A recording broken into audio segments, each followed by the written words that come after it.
Hi, everybody, and welcome to today's webinar. I'm Andre, Head of Product here at PDFTron.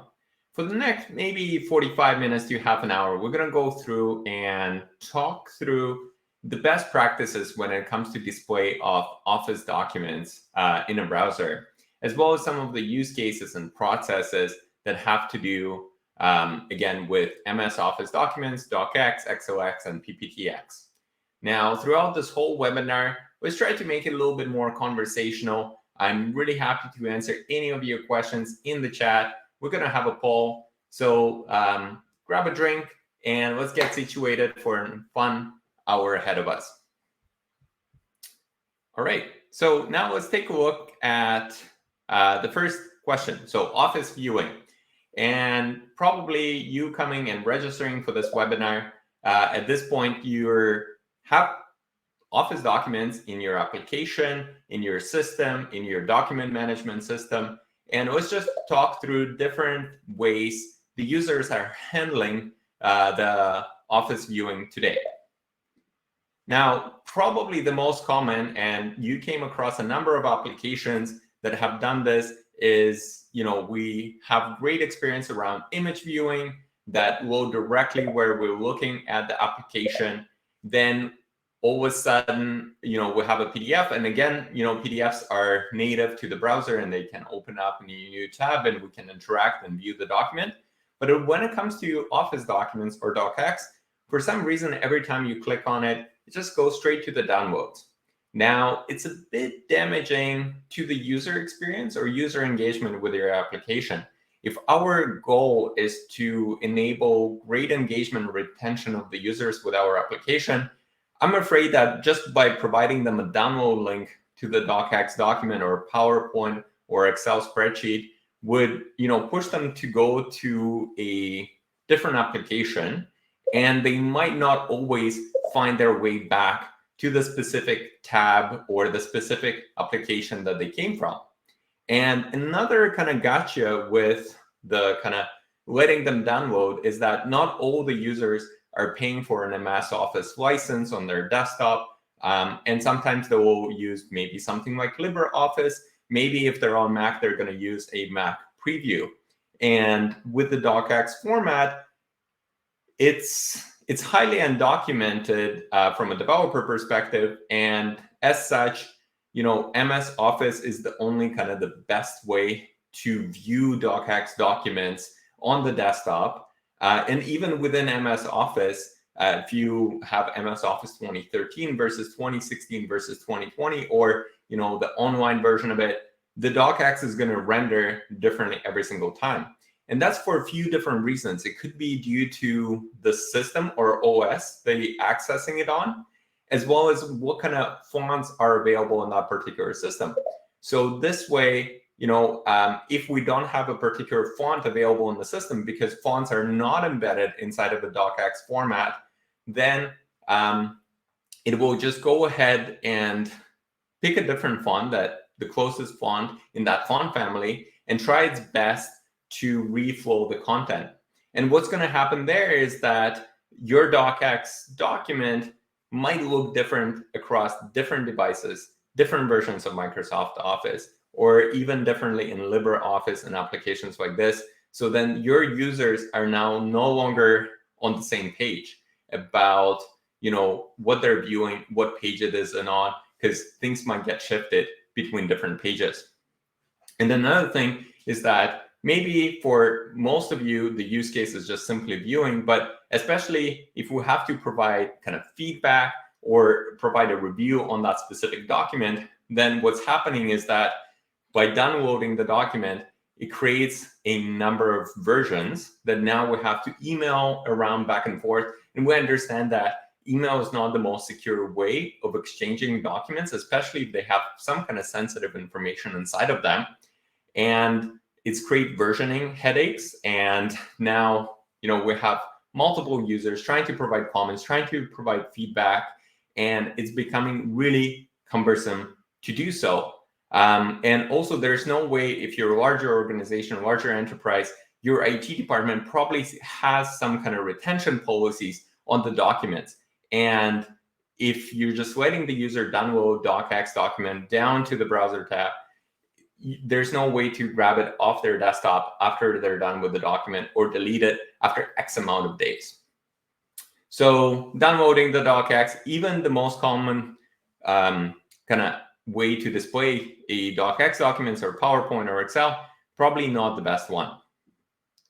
So the next thing that I see quite a bit come up is, somewhere server side, a preview gets generated and then it gets sent up to the client, the browser, and then displayed in the browser. And the best example for it would be if you ever trying to access a docx document on Salesforce, this is what you're going to see. So the user kind of goes in, they're like, oh, there's a docx document I would like to open, attached to a case, opportunity, whatever that might be. And then, they're faced with this, we're getting your preview ready. And again, what's happening is that, the user requested this document to be viewed, then it sends a request down to the server, it pulls the docx out of an S3 bucket, and then after that, it goes ahead, generates the image preview, and then sends it to the client, where now the user is able to see it. So, and then after that, it's just an image. So the user can actually search the document, cannot highlight or interact with it. And if you can agree is that, facing this message whenever a user tries to view something pretty quick is not the best user experience. And depending on your infrastructure and how you're, scaling it and how do you deploy it across the world, then, it can get pretty expensive as we go forward. So, the speed of the conversion and the cost, this is what kind of really matters. And then at the end of it, we just get an image and can really interact with it. Another thing that I've seen is that sometimes users kind of know that their users are interacting with Office documents quite a bit. So then they just pre-convert all of them at the same time. So for example, maybe they use some kind of batch process at nighttime that just goes through all the documents they have available and then just go ahead and convert them all ahead of time to an image or a PDF, and then kind of have it provided to the user much, much faster. It is a better approach, but it's pretty cost sensitive. It relies on having a lot of infrastructure, and then it doubles the storage costs. So we'll have an original docx maybe that the user uploaded, and now we'll have an image or a PDF that's exact same size, sometimes bigger depending on the content of the document, that now taking twice as much storage room. And again, the storage cost can start going up. So how do we kind of scale this process of displaying the Office documents directly in the browser within our application, whether it's mobile device? So I'm going to walk you through a couple of different techniques today. And then we're also going to be talking about different use cases for conversion of Office documents and why, why do users convert them from one file format to another. And to help me kind of guide all of that, I'll be walking you through a live demo. So it's a little bit more interactive than just me talking and presenting slides. If you do have any questions throughout any point, throw them into the chat and I'll try my best to answer them. Awesome. So what I'm going to show you today is a demo of WebViewer. So WebViewer is able to open a number of different file formats like PDFs, videos, Office audio, websites, images, CAD, and even 3D. And it can do so on JavaScript and any of the kind of the modern web frameworks like React, Angular, or Vue. And also, if you're building your applications on Salesforce, Mendex, Appian, SharePoint, OutSystem, ServiceNow, we have a component that's already ready to go, and you can use as a building block when it comes to building your applications. So let's take a look. So this is WebViewer in front of you. It's a component you can actually grab off NPM. So, and we do have great documentation on our website where you can go and kind of follow the guide on how to get started. It will bring you to this page and just kind of follow the instruction steps how to install within your application. But what WebViewer allows me to do is allows me to view the different types of documents that I talked about and facilitate a number of different use cases or workflows. And we can start as easy as just simple viewing at first. And for example, here I can choose different PDF documents. I can choose Office documents, including spreadsheets, docx, even legacy formats of the doc version. And let's say I'm going to go ahead and open this legal contract right here. And this right here is doing all of the work completely in the browser. So you don't need to set up a server-side infrastructure to pre-convert anything. You can just simply go ahead and offer your users the same experience that they would get for images and PDFs, but now on Office documents with WebViewer. And it's done very simply. It's actually for developers here, it's just a one line of code. So WebViewer doesn't discriminate between the different formats that it can handle and support out of the box. You can kind of throw anything at it. It could be a URL, it could be a base64, it could be just a blob, and it will try to detect what file format we're working with and then go ahead and open it. And now this right here actually provides a better experience to your users. And as you've seen, when I click the choose file, it was pretty instantaneous. So now, what I can do here is I can search for any of the specific things. So for example, maybe I want to find out how many times agreement is mentioned here. And as you can see, as I'm typing out, it actually gives me a bit of a kind of ambient search string. So it gives me a couple words before and a couple words after, just to understand the context. And I can actually jump directly inside of the document where that specific word has been mentioned.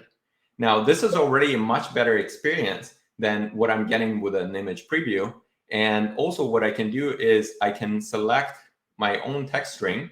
And at this point, I can highlight, I can underline or strike out and provide some kind of commentary on this document. And this is where we get into a bit of a workflows on top of a docx document. So now multiple users, it could be a singular user, and you can control all the kind of the permissions on the specific document or specific set of functionality that the users have access to. And some users can be just read only and just to view the document, maybe search. And other users can actually come in, strike out, comment, and provide comment and collaboration on top of the document. So we can do a bit of a review and approval, give the feedback. And this actually removes the necessity for us to perform any emailing around or creating the versioning issues. And the way we do it here is that we load up a docx document, and the annotations are drawn as a separate layer on top of this document. And you can store those annotations for multiple different users, actually separate in a database, for example, like XML or JSON, with the coordinate position and the comments that they've done. So this way you keep one true source docx document somewhere on your S3 bucket or Azure Storage or GCP or anywhere else, could be on-prem as well. And then in your database, it could be Mongo, it could be your SQL, and you can store the annotation data separately and version it separately for a different set of users. You can do things like public and private commenting as well. So only load up a subset of the annotation data specifically for your users as well. And you can also kind of go through and extend, think of WebViewer as just like a toolbox that has a whole bunch of tools out of the box that are enabled that you can just kind of a la carte pick and choose on the functionality that you need. So for example, you can set the statuses for review and approval workflow to say, hey, this is accepted, this is completed, this is rejected. Also, when interacting with Office documents, we do have a page preview of each thumbnail, and you can even do a little bit of page manipulation processes within the Office document itself. So you can do things like moving to the top, adding a new page, rotating clockwise, inserting a blank page, or replacing pages. So after kind of we run through, all the different kind of collaboration. So we have 50 plus different tools that are available on the specific document, including highlights, strikeouts, comments, callouts, different shapes. We can insert images on top of it. We can stamp We can crop the document as well if necessary. But after it comes, so we provided our initial round of feedback. And now after this, maybe we want to get everyone signed off on it. I can actually go ahead and place signatures on top of the document. And I can do digital signature signing as well by combining it together with the certificate. And after that, I can actually create a PDF out of this document to send it out for everybody to review. Okay, so there's a few other functionalities that we can do. So again, we started off with a basic viewing. We went through a bit of annotation where multiple users can come in and collaborate on top of each other. We can also do something else with Microsoft or DocX documents here, and that's generating templates from DocX documents. So this, we just have a DocX. By the way, you can grab, either it's Google Docs or Microsoft Office, and then what you can do is actually go ahead and in squiggly brackets kind of identify the spots that you want the information to be replaced in. And either programmatically or through user interface, we can kind of pull the data that we want to kind of fill and detect all the different things that we're about to replace. And then after that, change them if necessary and fill the template. And again, this really saves you a trip server side. And an example I'm going to give you probably came across some kind of banking applications. Let's say your bank app on your mobile device, or you have it open in your browser tab. You're looking at your account information, but now you need to generate a document out of it and generate maybe like your account history for the past 3 months. And then what you can do is, the data is already in front of you. The data already been fetched from the database. It's on the client. And maybe the bank already has a template that we can pre-fill information into it. And how it happens today for a lot of the applications is that you request to download a document or report, it goes off to the server side. And then after that, it queries the data from the database and then puts it all into the template, converts it to the PDF and sends the PDF back up to the front, where what we're doing here is we're doing completely in the browser. So the data is already in front of us. The template is here. We're just merging the data and providing the document to the users. And because we're working with the DocX document, is that we can really make it reflow. We can add additional rows. So for example, I can add an item 5 in here and maybe give it a unit price of 10 and a total of 50 and quantity of 2. And then after that, I can go ahead, fill it in. And as you can see, it just kind of created that table. And if we have a table that it spans over to the second page, not a problem at all. It will go ahead and fill that information in. So let's just keep adding a whole bunch of rows here and see how we will go over to the next page. So we'll just add a couple more items here and then fill in the template. And as you can see, it just reflows to the second page without really breaking. And that's because a DocX format is completely reflowable. So what I mean by that, it's, depending on the content that we have, it will reposition itself and then place additional text elements or image or table elements underneath each other. Where with a PDF format, it's a bit fixed and it's more coordinate and layout specific. Now, the last thing that I want to show you when it comes to document template generation, sometimes a bit of things or components that only be shown if a certain condition is met. So for example, if we have an automated invoice generation with a whole bunch of different items, we can actually go ahead and show the different content during that time. So we can go ahead and kind of fill this template. And if we have this flag to be true, then we can go ahead and show that specific content. So yeah, perfect. By the way, I see a whole bunch of questions popping up in the chat and the questions. I will get through them at the end of the webinar. Almost done here. And also I've posted a poll question right now for you to answer of how you're handling DocX documents today. I've got, I figured out 3 different kind of use cases of like downloading the document, maybe converting it to an image, maybe converting it to PDF and displaying it to users. But want to learn maybe there's a new way. So go ahead, answer that poll. And let's see. So yeah, we can also, if we're dealing with a document that has sensitive information and we want to send it out, we do have a capability of find any personally identifiable information on top of the document, any sensitive information. And after we're done that kind of initial review, then we can send it out to other parties. And we want to make sure that, hey, we remove all the different phone numbers from the specific document, maybe just on page 1, add it to the markup. And then after that, I can hit redact all, and it will ensure that all that information is gotten from the document.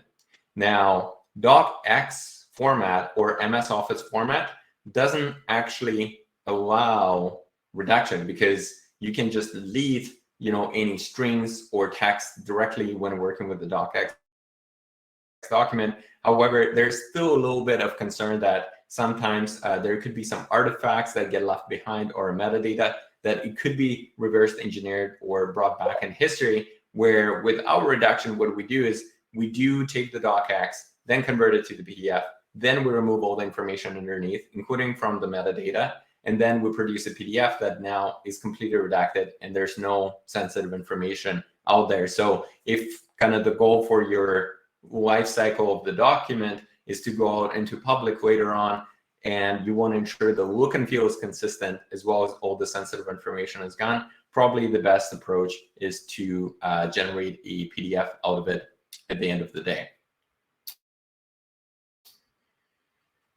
And let's take a look at how WebViewer can handle different file types as well. So for example, so far we've just been looking at doc and docx documents, but let's actually pop open a PowerPoint presentation. So PowerPoint presentation just opens up and we can see the different slides. Again, we can ensure a consistent preview of the slides as well. And we can provide the same kind of type of commentary or feedback, review and approval that we do on docx documents. We can apply all the same tools that you have seen on top of PowerPoint presentations. And we can do same thing with kind of spreadsheets. So for example, here's a spreadsheet that's very graph data heavy and has a whole bunch of plots on it as well. And then we can take a look at more of the kind of sales tracker or invoice template here that we can load up. And as you can see, all our information is here. So again, there's no Microsoft Office dependencies that you need to have on your server. There's no LibreOffice open Office conversion or anything like that. It just handles the Office documents completely in the browser client side, written by the PDFTron amazing engineers. Okay, so another use case that we have seen, and we actually acquired a company called SolidDocs. They're actually the leader when it comes to Office or PDF to Office conversion. And where is that handy is whenever we working with a whole bunch of PDF, and PDF is the only kind of the true format that we got, or maybe a user uploaded to us, and it could be like a contract, and all of a sudden we want to go ahead and edit that specific document, but it's a PDF. We can actually convert it PDF to Word. So for example, let's go ahead and select that legal contract that we've seen. We can select it and we can convert it to a docx document. So now I have it converted to a docx document. I can download it, save it, and then after I saved it, I can open it up and it should be available to me. So let's pop it open. And as you can see, it pops open in my MS Office documents.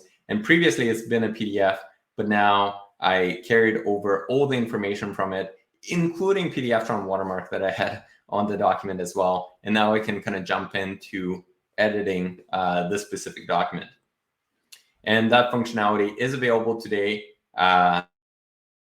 through PDFTron. You can go and navigate and perform this functionality, the PDF to Office conversion server side, whichever platform you're on, Windows, Linux, Mac OS, whichever language you're kind of working on or framework. So for example, in Node.js, you can do it .NET, .NET Core, etc., and convert it. Okay, perfect. So let me go ahead and jump through and try to answer as many questions as possible through it right now. Okay, let's see.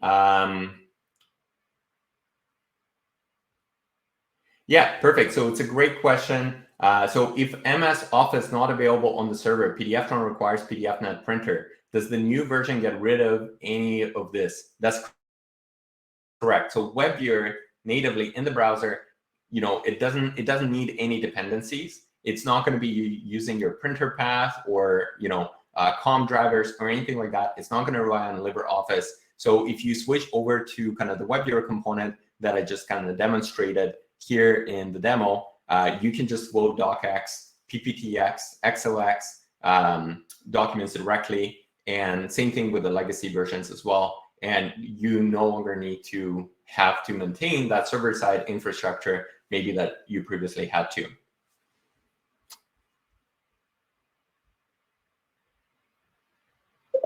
Yeah, so another question is whether or not it's possible to convert Office documents to HTML format.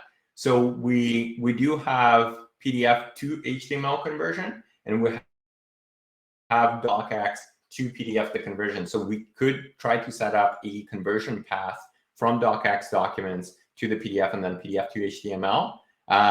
Now, it might be a little bit tricky. We have to experiment because kind of going from each format to another, we do lose a little bit that not supported in that specific format. And HTML is probably the most limiting format out of the PDF and docx in terms of what type of elements and how the fonts are handled. But I do encourage you to try it out and see how it works, but would be kind of curious to hear a little bit more of the use case of what we're trying to achieve. Okay, let me jump through different questions as well. Okay, so PDFTron opening docx, Excel, etc. What version does it support? So I believe the version that we rolled out docx, XLX, PPTX support is version 6 and above. Correct me if I'm wrong. It might require a separate permission to open that. And I believe version 8 and above, we introduced the legacy Office format support to handle doc, XLS, and PPT. So the older versions of it as well. A WebViewer can handle it. Another question is whether or not Office was a requirement on the server. Again, this is happening client-side in your React app, JavaScript, Mendix, whichever. It doesn't require any server-side infrastructure and doesn't require an Office license to be present on that server. And by the way, if you have an MS Office instance on your server today, chances are you're breaking a Microsoft terms and conditions agreement because Microsoft Office is only allowed for personal use on personal machines. You're not actually allowed to install it on a server environment to use for conversion, which I know many solutions are out there are doing, and Microsoft hasn't been kind of giving any particular stance on that, but it's not compliant. So, WebViewer avoids all of that headache just by simply converting directly client-side. And, sometimes you don't need a user in front of it. You just want to do the conversion yourself. You can use the same APIs, the same kind of conversion library directly on server as well to avoid any compliance issues. So another question is like, okay, great. So I see that, we open a docx document. Does it actually convert it to a PDF or what's happening? So WebViewer doesn't convert it to a PDF. It tries to display docx as natively as possible directly in the browser. So we're using our own intermediate format. It's not a PDF, it's not a docx, it's something in between. And then the user can provide and use the same annotation capabilities, the same tools that a PDF offers. And then at the end of the day, we can save the annotation separately and keep our original docx document, or we can embed it all together and then get a PDF output out of it. Or now using the solid docs conversion technology, we can get the annotation data and the document itself back into docx format. So we can kind of go back and forth between those two formats. Yeah, perfect. So it is supported on Mendix. I have a couple videos on our YouTube channel, actually, for how to get started with Mendix. But if you're looking for any kind of Mendix documentation on how to get started, you can go ahead under developers, get started, and under integrations, you can go to Mendix. Now, Mendix version changed a couple of times, so they kind of changed where the static resources have to be placed. So just be mindful of that. But we're trying to keep the sample up to date. I believe we just pushed an update to our GitHub sample on our PDFTron's GitHub for how to get started with the Mendix. But if you do have any questions, you can actually reach out for us by just contacting support, and we're happy to provide you free trial tech support to get you started. Whatever wherever you're trying to deploy WebViewer or any of our SDK software. Okay. So more great questions rolling in. So older Office formats are supported, like Doc, XOS, and PPT. The macro formats, I think there's some limited support for the macros on Excel and DocX. You have to kind of take a look what actually comes over. Another question around support of Mac file formats or iOS file formats like Pages. We do have Pages support on our iOS mobile SDK, but not in WebViewer. Okay. So, how do I get started? So again, you can just kind of go ahead and get started through the developer tab here and kind of try to build a quick POC. There's no limitations on the trial, so you can take as long as you need to build out your prototype, embed it in your app, test it out. The only limitation is just a slight PDFTron watermark, as you see here. So you can play around with the solution, confirm that it does all the things that it does for you. And as I mentioned, you can reach out for a free trial tech support. And after you're done and want to remove the watermark, you can just go ahead and just fill out a contact sales form here, just explaining what you're doing and which platform you're going to deploy it on.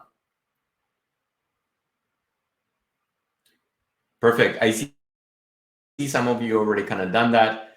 So we're going to follow up on a couple of your, I'll try to bump it up in the queue for existing contact sales reports just for coming out to this webinar.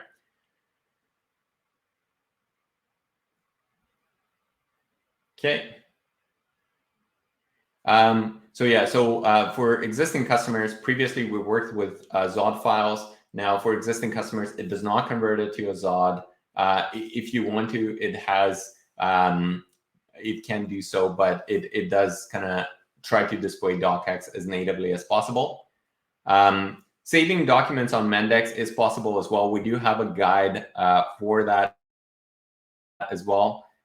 Happy to see lots of Mendix users are on here, but you can kind of take a look at how to open documents, how to save annotations here as well. You can even merge annotations into the document and save the document back in. For merging annotations, you can go to this guide right here, and it's called Flatten Annotations or Merge Annotations. You can explore that.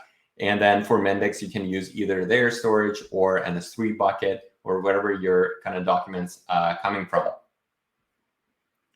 Okay, let's see.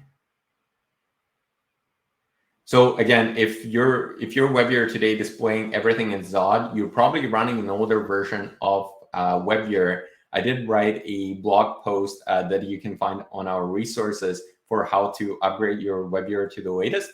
So you can go under, I believe, WebViewer product, and then right here. So how to upgrade from Universal WebViewer. That's the name of the kind of product before, to client-side WebViewer. And then it will kind of let you know that you no longer need to maintain that server-side backend. And it does offer additional capabilities like the additional formats that I talked about.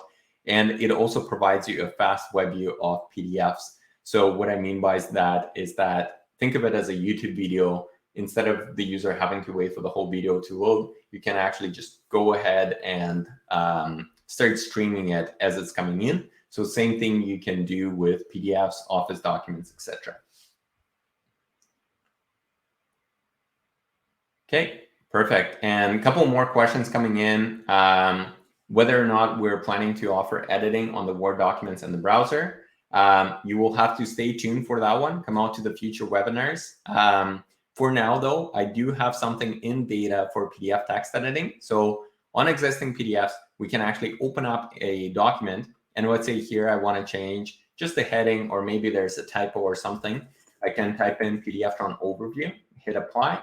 And as you can see, we'll just go ahead and make that change.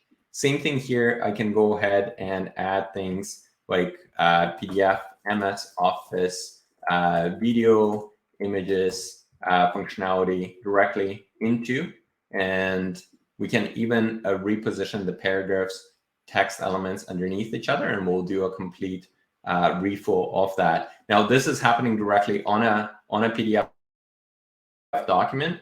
PDFs were never meant to be edited. However, we went through and with amazing technology, we're able to offer that to you as well. And after I'm done editing, I can simply click away from the edit mode and all those changes takes place. Okay, the next question, whether or not the viewer is a browser plugin. Again, no plugins required, is just a JavaScript component that can be enabled in any web application or any low-code platform today. So it doesn't need any browser plugins.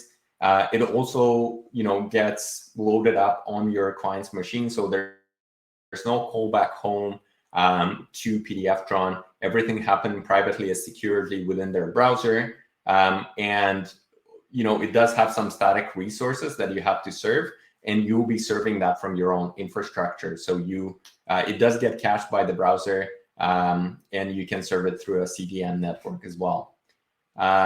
So the latest version for the WebViewer itself, we're just preparing for WebViewer 8.6 release, and today's the latest version is 8.5. Version 9.2, it's actually referring to our server-side SDK for Windows, Linux, and the latest version on the server-side SDK is 9.2. That's correct. Okay, I will go ahead and try to explain what's happening with the collaboration mode. So in the collaboration mode, as I mentioned, that the annotation gets drawn on a separate layer. So let's take a look here. There's this picture that I really like that explains it right here. So import export. So we load up a document. It could be a PDF, it could be a docx, could be just an image, and then we overlay annotation data in this XFDF format. And let me show you what that XFDF format looks like. It's something like this. So it's just XML based, and it has what type of annotation it is, what page is it on, and what color it is on. And who's the author.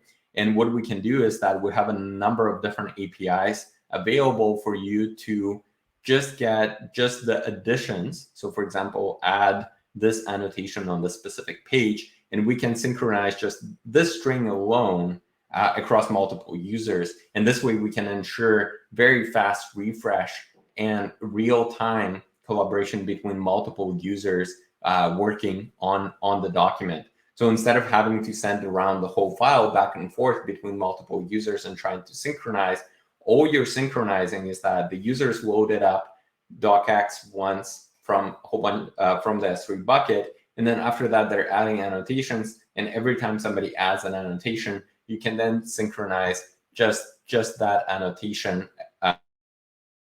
string that they have placed and synchronize for multiple users. And you have quite a number of different API hooks available for you, where you can go ahead and kind of wait for users to do it on annotation change event. You can do it, every 30 seconds, or you can do it every time somebody comments or replies as well. So you can kind of synchronize it for Garnet. And as you can see that the live annotation feed is saying Garnet annotated the document. You can synchronize events like what page your different users on, and synchronize users looking at different pages. We see it quite a bit with meeting portals where multiple users are in the meeting and they're reviewing the same document. And it's good to kind of synchronize where each user is at. Yeah, and another question is whether or not annotation feature has the email option to send the comments directly to your user.